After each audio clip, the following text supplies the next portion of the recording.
Éric Lombard est en train de prendre la parole. Éric Lombard Pardonnez-moi, prend la parole. priorité au direct, on écoute le ministre de l'économie.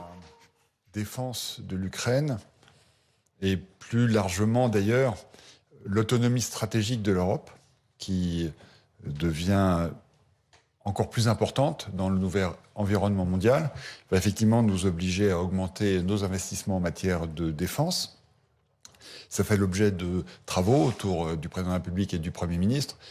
Ces travaux sont en cours et les conséquences de ces travaux, à la fois sur le déploiement de matériel, sur des programmes d'armement et sur leur financement, sont vraiment à un stade tout à fait préalable. Donc ce sera évidemment partagé grâce à vous avec les Françaises et les Français, mais au fur et à mesure où ces travaux auront pu aboutir à des conclusions opérationnelles qu'on pourra rendre publiques. Et nous ne sommes pas là encore aujourd'hui.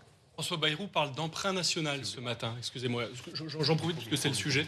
Pardon. Édouard Marguet, France Info, j'en profite de prolonger le sujet de mon confrère de BFM. François Bayrou parle d'emprunt national ce matin. Vous confirmez la piste ou d'éventuels livrets d'épargne dédiés ? J'ai effectivement parlé hier avec le Premier ministre d'une série de pistes, dont celle-là, et dont il a parlé ce matin. Ça fait évidemment partie de la boîte à outils dans laquelle on pourra piocher au fur et à mesure des décisions qui seront prises.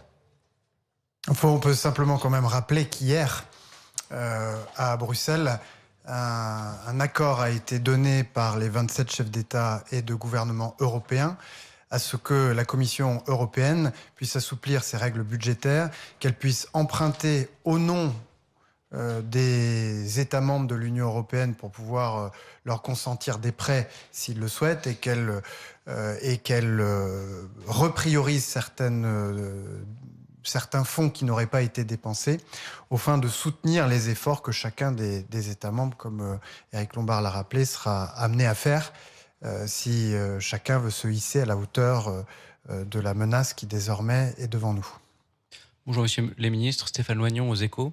Deux questions. Est-ce qu'on peut chiffrer le montant total de l'aide apportée par la France à l'Ukraine en associant aide militaire, humanitaire et économique depuis le début du conflit, ou donner un ordre de grandeur ? Et est-ce que l'aide économique à l'Ukraine a vocation à être renforcée cette année au vu du désengagement américain ?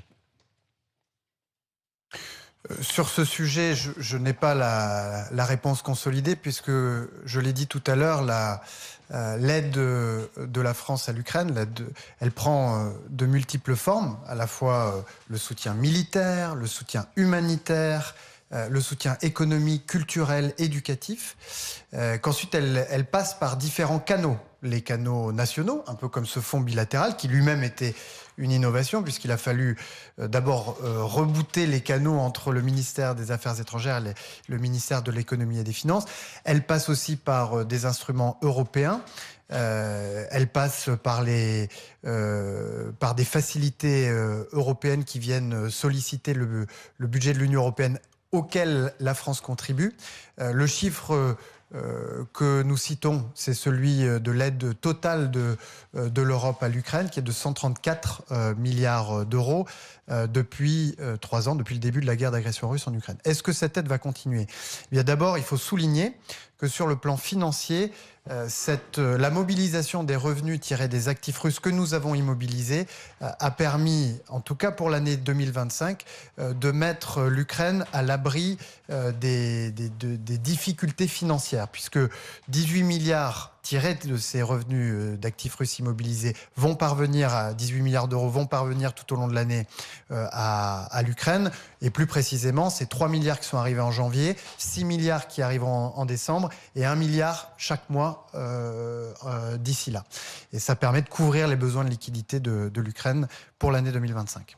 Quant au remplacement du soutien américain, d'abord je veux rappeler que le soutien américain a été suspendu et nous espérons évidemment que cette suspension sera aussi brève que possible et qu'en tout état de cause, nous nous organisons pour suppléer ce retrait, que ce soit en termes de soutien militaire ou de soutien économique. Et l'Europe est très attentive à ce que les moyens soient donnés à l'Ukraine de résister à cette guerre d'agression, comme elle le fait avec un courage inouï depuis plus de 3 ans maintenant.